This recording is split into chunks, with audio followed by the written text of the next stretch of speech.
Now we'll have a look at applying a displacement or a bump onto our part, and we'll start off with a predefined Moltec displacement.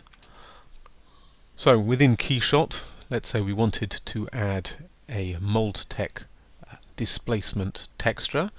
So we can go in our Materials tab to Moltec, and we could choose any of the textures that are available.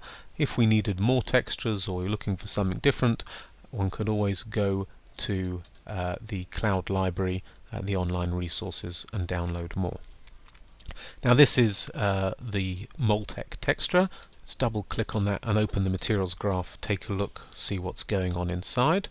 And we can see here that we have a triplanar mapping. We've got the Moltec plastic material, and that's going into the surface. So this is not actually changing the geometry.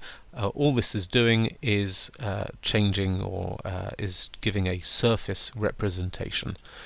So let's say that we wanted to go off and have this change the geometry. Can right click here on some blank space, and we can go to geometry, displace, and we can put in here a displacement node that we can link up to our geometry. Now I can disconnect this bump map, or this from the bump map, and have it going into the displacement. And this is my triplanar texture. Right, this is the material that we are going to be displacing. Let me just organize these. Let's crop that a bit, and we can see here that I do have this texture there. Let me just do geometry nodes update.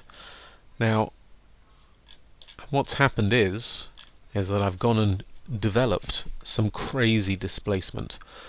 We can see that we've got all these points flying everywhere. So that's because the displacement nodes preset is set to do 100 millimeters displacement. So let's crank that down. Let's do let's go for a 1 millimeter. This is still going to be pretty extreme. Let's increase my triangle size. Okay, and now we can go here to update the geometry nodes, or we can click here to do the same thing. So now I can zoom in again, and we can see that we've got this texture, and you can see that it's actually changed the outer contours. This means that we now have a change in geometry, not just the bump effect. Again, this is probably a bit extreme, the 1 millimeter, and in order to mitigate against that, either I can reduce that. In this example, we're going to make the scaling a bit bigger.